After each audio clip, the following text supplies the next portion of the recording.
Hello students, आज की Hindi class में हम पाठ 12 कवि नरोत्तम दास द्वारा रचित सुदामा चरित का वाचन करेंगे और एक एक पद की व्याख्या भी करेंगे ताकि आपको पूरा पाठ ठीक से समझ में आ जाए। बच्चों, इस काव्य में कवि ने ब्रज भाषा का प्रयोग किया है। शब्दों का उच्चारण अलग तरह से होगा, इसलिए जब मैं पदों को पढ़ती हूँ उस समय आप उच्चारण पर अवश्य ध्यान दें और सुनकर स्वयं भी उसी तरह पढ़ने का प्रयास करें। चलिए पाठ आरंभ करते हैं। पहला पद है, सीस पगा न झंगा तन में, प्रभु जाने को आही बसे के ही ग्रामा, धोती फटी सी लटी दुपटी, अरु पाए उपानह को नहीं सामा, द्वार खड़ो द्विज दुर्बल एक, रहियो चकिसो वसुधा अभिरामा, पूछत दीन दयाल को धाम, बतावत आपनो नाम सुदामा। काव्यांश का प्रसंग कुछ इस प्रकार रहेगा। प्रस्तुत काव्यांश नरोत्तम दास द्वारा रचित काव्य सुदामा चरित से अवतरित है। श्री कृष्ण के बचपन के मित्र सुदामा अपनी पत्नी के आग्रह पर कुछ आर्थिक सहायता पाने की आशा में उनकी नगरी द्वारका पैदल जा पहुँचे। वे उनके महल के सम्मुख खड़े थे। तब द्वारपाल ने महल के अंदर जाकर श्री कृष्ण को बताया, हे प्रभु, बाहर महल के द्वार पर एक गरीब सा व्यक्ति खड़ा हुआ है। उसके सिर पर न तो पगड़ी है और न शरीर पर कोई कुर्ता है। पता नहीं वह किस गांव से चलकर यहाँ तक आया है। दरवाजे पर खड़ा वह गरीब कमजोर सा ब्राह्मण हैरान होकर पृथ्वी और महल के सौंदर्य को निहार रहा है। वह चकित सी अवस्था में है। वह दीनदयाल अर्थात आपका निवास स्थान पूछ रहा है और अपना नाम सुदामा बता रहा है। दूसरा पद इस प्रकार है, ऐसे बेहाल बिवाइन सो, पग कंटक जाल लगे पुनि जोए, हाय महादुख पाय सखा, तुम आए इते न कितै दिन खोए, देखी सुदामा की दीन दशा, करुणा करिके करुणा निधि रोए, पानी परात को हाथ छुयो नहीं, नैनन के जल सो पग धोए। प्रसंग प्रस्तुत सवैया नरोत्तम दास द्वारा रचित सुदामा चरित से अवतरित है। जब श्री कृष्ण को पता चला कि द्वार पर उनके बचपन के सखा सुदामा खड़े हैं, तब वे दौड़े गए और उन्हें आदर सहित अंदर लिवा लाए। कृष्ण अपने मित्र सुदामा की दुर्दशा देखकर बहुत दुखी हुए। व्याख्या। श्री कृष्ण ने सुदामा के पैरों की ओर नजर डाली तो देखा कि उनके पैरों में कांटों के जाल लगे हुए हैं। सुदामा नंगे पैर थे। उनके पैरों में बिवाइयाँ फटी हुई थीं। उनका हाल बेहाल था। कृष्ण ने अत्यंत व्याकुल होकर कहा, हे मित्र, तुमने तो इतना महादुख पाया। तुम इतने दिन तक यहाँ क्यों नहीं चले आए? क्यों इतना कष्ट भोगते रहे? सुदामा की बुरी हालत देखकर करुणा के निधान श्री कृष्ण रोने लगे। उन्होंने सुदामा के पैरों को धोने के लिए परात मंगाया। उस पर पानी को उन्होंने छुआ तक नहीं। अपने नेत्रों से बहने वाले आंसुओं के जल से ही उन्होंने मित्र सुदामा के पैर भी धो दिए, अर्थात कृष्ण की आंखों से निकली अश्रुधारा उससे उनके मित्र सुदामा के पैर धुल गए। तीसरा पद इस प्रकार है, कछु भाभी हमको दियो, सो तुम काहे न देत, चापी पोटरी कांख में, रहे कहो के ही हेतु, आगे चना गुरु मातु दये ते, लये तुम चाबी हमें नहीं दीने, श्याम कहियो मुस्काए सुदामा सो, चोरी की बान में हों जू प्रवीणे, पोटरी कांख में चापी रहे तुम, खोलत नहीं सुधारस भीने, पाछिली बानी अजौ न तजौ तुम, तैसे भाभी के तंदुल कीन्हे।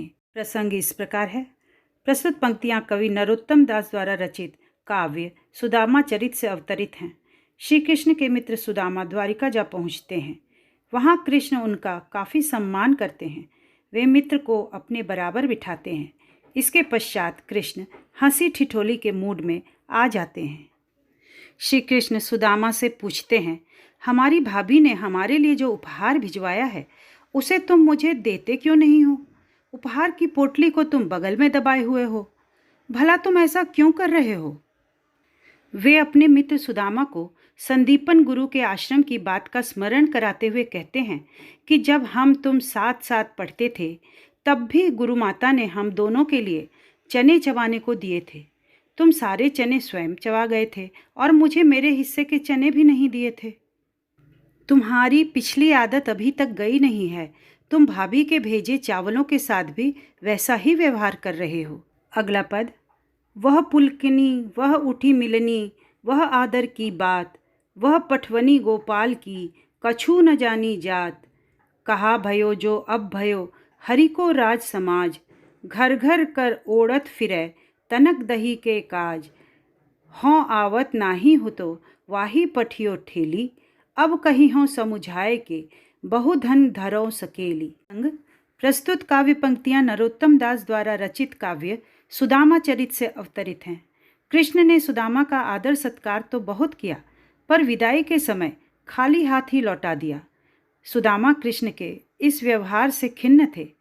वे रास्ते में सोचते जा रहे थे, जब मैं कृष्ण के यहाँ पहुँचा था तब तो उन्होंने बड़ी प्रसन्नता दिखाई थी।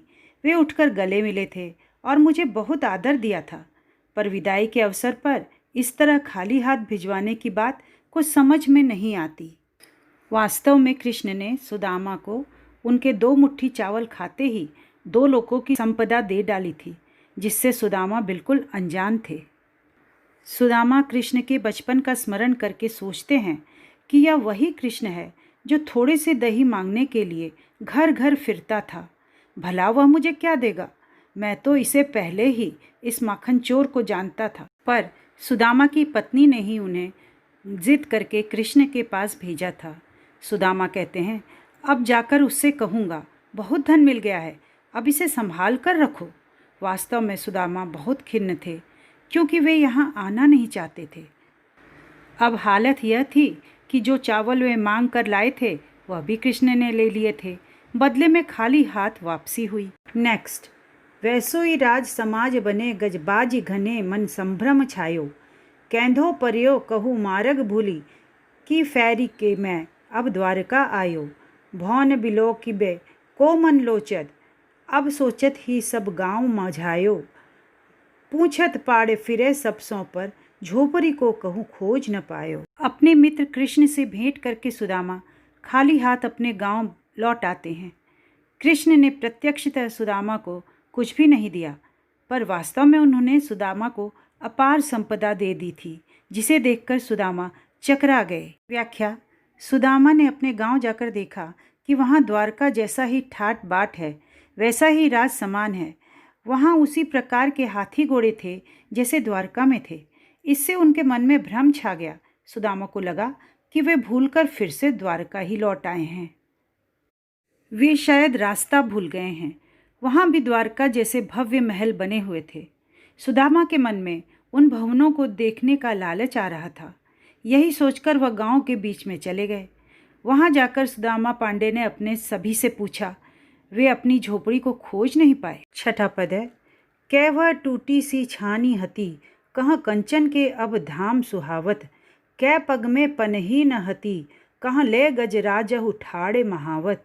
भूमि कठोर पैरात कटे, कहाँ कोमल सेज पैनीद न आवत। कै जुरतो नहीं कोदो सवां, प्रभु के प्रताप ते दाख न भावत। श्री कृष्ण की कृपा से सुदामा की गरीबी मिट गई। अब उन्हें खाने पीने रहने की सुविधाएं भरपूर मात्रा में प्राप्त होने लगी। उनकी परिवर्तित दशा का वर्णन इस सवैये में हुआ है। कवि बताते हैं कि कहाँ पहले तो सुदामा के पैरों में जूतियाँ तक नहीं होती थी, और कहाँ अब उनके महल के द्वार पर महावत के साथ हाथी खड़े रहते हैं, अर्थात सवारी के साधन उपलब्ध हैं, पैदल ही नहीं चलना पड़ता।